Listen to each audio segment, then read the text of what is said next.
చరిత్రను కానీ ఇతిహాసాలను కానీ జనాల్లోకి తీసుకెళ్తున్నారు. తీసుకెళ్లే ప్రయత్నంలో ఇలాంటిది ఒక ఒక మంచి ప్రయత్నాన్ని కూడా మీరు అభినందించి తీరాలి. అభినందించడం కాదు, మేము చేస్తుంటాము. అంటే సరే మా గ్రూపుల్లో అవి పెడుతుంటాము. అవును. అట్లాగా ఈ అంశాలన్నిటిని అయితే ఇంకా అంటే వాళ్ళు సినిమా వాళ్ళు కోట్లలో కొంచెం డబ్బులు పెడతారు కాబట్టి కమర్షియల్ ఎలిమెంట్స్ కొంత కమర్షియల్ ఎలిమెంట్ కూడా పెట్టాలి, పెట్టాలి. లేకపోతే వాళ్ళకి కష్టం. పైసలు అవును. రావు. అవును. అది కూడా వాళ్ళు చూసుకుంటూ ఉంటారు.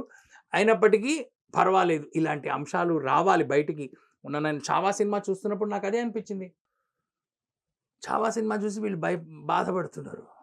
అరే చావా ఎక్కడ జరిగింది? అదంతా ఆగ్రాలో జరిగింది. అదే సమయంలో ఆగ్రాలో అది సిక్కుల మీద జరిగినది చెప్పండి. అదే సమయంలో ఇన్సిడెంట్. అదే సమయంలో అంటే ఇక్కడ సంభాజీ మహారాజుని చిత్రహింస పెడుతున్నప్పుడు ప్యారలల్‌గా. అదే సమయంలో ఢిల్లీలో సిక్కు గురువుల్ని పట్టుకున్నారు. వాళ్ళు సిక్కులు ఇదేదో కొత్తగా తయారవుతుంది, తర్వాత ఇదేదో ముస్లింలను ఛాలెంజ్ చేసేది అవుతుందని చెప్పేసి కాశ్మీర్లో హిందువులని మతం మారమన్నారు. మతం మారమంటే వాళ్ళ పండితులు అన్నారు మేము మతం మారము అని. వాళ్ళు గురు గోవింద్ సింగ్ అనే ఆయన 10వ గురువు, సిక్కుల 10వ గురువు. 9వ గురువు గురు గోవింద్ సింగ్ వాళ్ళ నాయన 9వ గురువు గురు తేగ్ బహదూర్. ఆ తేజ్ బహదూర్ దగ్గరకు వచ్చారు. వచ్చి మమ్మల్ని ఇట్లా మతం మారమంటున్నారు ముఘళ్ళు అంటే, మీరు చెప్పండి మా గురువు ఉన్నాడు, ఆ గురువు మతం మారితే మేము మతం మారుతామని చెప్పండి అంటే, వాళ్ళు అప్పుడు పిలిపించారు ఈ గురు తేజ్ బహదూర్ని. అప్పుడు ఈ గురు తేజ్ బహదూరు ఆ తర్వాత ఆయనతో పాటు 3 శిష్యులు, భాయి సతీదాస్, భాయి మతిదాస్, భాయి దయాల, వాళ్ళు 3 శిష్యులు ఈ గురు గోవింద్ సింగ్. వీళ్ళు ఢిల్లీ వెళ్ళారు. ఢిల్లీ వెళ్తే వాళ్ళు చెప్పారు మతం మారుతావు అది మారనంటే వాళ్ళని పట్టుకెళ్ళి జైల్లో పడేశారు. జైల్లో పడేయడం అంటే ఏదో కోటలో పడేయడం కాదు, వాళ్ళందరినీ ఒక కటకటాల మధ్యన పడేసి అందరినీ పబ్లిక్గా వాళ్ళు పెట్టారు, చిత్రహింసలు పెట్టారు. పెట్టిన తర్వాత ఈ భాయి సతీదాస్, భాయి మతిదాస్, భాయి దయాల వాళ్ళ 3లో ఒక ఆయనని ఏం చేశారంటే ఇట్లా చేతులు ఇట్లా కట్టేసి, కాళ్ళు కట్టేసి పైనుంచి కింద దాకా రంపంతో ఇలాగా నిలువుగా రంపంతో కోసి చంపేశారు.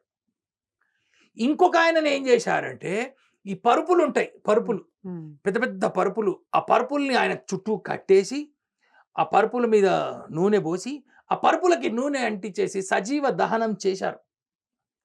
3వ ఆయనని ఏం చేశారంటే ఇంత పెద్ద ఈ స్టూడియో అంత పెద్ద పెద్ద మూకుడు తీసుకొని దానిలో బాగా మసిలేటట్టుగా నూనె మరిగించి దాంట్లో ఒక మిరపకాయ బజ్జీని వేసినట్టు ఆయన అందులో పడేసి వేయించి చంపేశారు.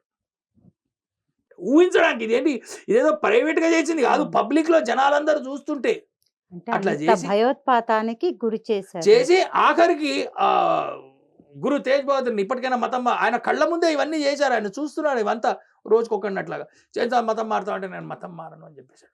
అప్పుడు గురు తేజ్ బహదూర్ని తల ఖండించి ఆ ఖండించిన తలని కోట కట్టారు, కోట గుమ్మానికి.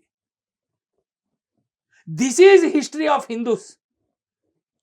చావా సినిమా అనేటువంటిది హిందువుల యొక్క చరిత్ర. ఇది ఆ గురు గోవింద్ సింగ్కు పెట్టినటువంటి ఆ చిత్రహింస కానీ, ఆ భాయి సతీదాస్, భాయి మతిదాస్, భాయి దయాల వాళ్ళకి పెట్టినటువంటి చరిత్ర నీకెందుకు తెలియదు? ఇక్కడ తమిళనాడులో తెలుసా, ఆంధ్రలో తెలుసా? వాళ్ళు అట్లాగా త్యాగాలు చేశారు కాబట్టి వాళ్ళు మనం బతుకున్నాం. శివాజీ మహారాజ్ గురించి ఒక కవి అంటాడు, కాశీకి కళ గయి మధుర మస్జిద్ హో గయి. కాశీ యొక్క కళ పోయింది, మధుర మస్జిద్ అయిపోయింది. ఏది శివాజీ నా హోతా సబ్కా సున్నత్ హోతా. శివాజీ కనుక లేకుండా ఉంటే మనమందరం కూడా ముస్లింలుగా మారిపోయి ఉండేవాళ్ళం. అసలు ఈ చరిత్ర మనకు ఎందుకు తెలియటం లేదు? ఆ గురు గోవింద్ సింగ్ ఇవాళ ఎక్కడైతే ఈ సంఘటనలు జరిగినాయో, ఆ భాయి సద్దాస్ ఇట్లా చంపేసి గురు గోవింద్ సింగ్ వాళ్ళ నాయన తేజ్ బహదూర్ని చంపారు, అక్కడ ఒక గురుద్వారా ఉంది. ఢిల్లీలో ఉంది. సరిగ్గా ఈ రెడ్ బిల్డింగ్ ఈ ప్రధానమంత్రి మాట్లాడతారు కదా ఆగస్ట్ 15 ఎర్రకోట, దాన్ని సరిగ్గా ఆయన మాట్లాడేదానికి ఆ గ్రౌండ్కి వెనక ఉంది ఆ గురుద్వారా. ఈయన ఆ గురుద్వారాను చూస్తూనే మాట్లాడతారు. ఈ మాట్లాడేటువంటి గత 70 సంవత్సరాలుగా ఆ చాందినీ చౌక్లో ఉంది. దాని పేరు తెలుసా అండి? తల కొట్టేసిన గురుద్వారా. ఆ గురుద్వారా పేరు మనం తెలుగులో అనువాదం చేసేది, హిందీలో శీష్ గంజ్ గురుద్వారా. శీష్ గంజ్ గురుద్వారా అంటే ఎక్కడైతే తల కొట్టేశారో ఆ గురుద్వారా అది. ఆ తర్వాత ఆయన తర్వాత గురు గోవింద్ సింగ్ చిన్న పిల్లవాడు, ఇతను గురువు అయితే ఇతను కొంచెం పెద్దవాడైతే ఇతనికి పిల్లలు పుట్టారు. ఆ పిల్లల్ని పట్టుకున్నారు. మతం మారుతారంటే వాళ్ళు చిన్న పిల్లలు, ఒకడు 5 ఏళ్ల వాడు, ఇంకోటి 9 ఏళ్ల వాడు. వాళ్ళు మేము మతం మారమన్నారు వాళ్ళు. ఆ గురు గోవింద్ సింగ్ నలుగురు పిల్లల్లో 2 పిల్లలు వీళ్ళు. సర్హింద్ అనే ఊరుంది ఈ భారత్ పాకిస్తాన్ బార్డర్లో ఉంది సర్హింద్. అక్కడ ఇంతకంటే ఒక చిన్న గది కట్టేసి వాళ్ళని ఇటుకలు పేర్చేసి సజీవంగా సమాధి చేశారు ఆ చిన్న పిల్లలని మతం మారనందుకు. అసలు ఎంత దారుణం అసలు. మామూలు కాదండి, ఇది చిత్రహింసలు. ఎందుకు ఇవన్నీ? వై నిన్ను మతం మార్చాలి, నువ్వు కానీ నీ జాతి కానీ ఏది కానీ మా ముందు పనికిరాదని అట్లాగా మతం మారారు అనేక మంది హిందువులు. ఆ భయాలు భ్రాంతులు ఇవన్నీ ఎక్కడ పడతాం? ఇవన్నీ ఎక్కడ పడతాం? గులాం నబీ ఆజాద్ అన్నాడు, మీరందరూ ముస్లిం అంటున్నారు కానీ మా పూర్వీకులు హిందువులే అని అన్నాడు గులాం నబీ ఆజాద్. ఓవైసీ అన్నాడండి, ఓవైసీ మన హైదరాబాద్ ఎంపీ ఓవైసీ అన్నాడు, మీరు ఇవాళ మీరు హిందూ పార్లమెంట్లోనో మరి ఎక్కడ అన్నాడో, మీరు హిందువులని హిందువులు ముస్లింలను ఇట్లా ద్వేషిస్తున్నారు, నా పూర్వీకుల సంగతి తెలిస్తే మీరు వచ్చి నన్ను కౌగిలించుకుంటారన్నాడు. ఇది ఈ చరిత్రని మనకి తెలవకుండా మన పుస్తకాల్లో లేకుండా చేసి పారేశారు. అసలు we don't know any of this history. ఢిల్లీలో శీష్గంజ్ గురుద్వారా చుట్టుపక్కల ఎన్నో దుకాణాలు ఉన్నాయి, ఇళ్ళు ఉన్నాయి, వాళ్ళకు కూడా తెలియదు. మన మధ్యన మన పక్కన మన ఇంటి పక్కన ఇంత యుద్ధం జరిగిందని ఎవరికి తెలియదు. సంభాజీ మహారాజ్ కానీ, ఆ గురువు తేజ్ బహదూర్ కానీ, గురు గోవింద్ సింగ్ కానీ, గురు గోవింద్ సింగ్ని ఆఖరికి ఆయన శిష్యులే మోసం చేశారు. చేసి ఆయన అమృత్సర్ నుంచి పాట్నా పోయి, పాట్నా నుంచి నాందేడ్ వచ్చి, నాందేడ్లో ఆయన చనిపోయారు గురు గోవింద్ సింగ్. ఆయన శిష్యులు తర్వాత వాళ్ళంతా మళ్ళీ కలిశారు, అదంతా అయ్యింది.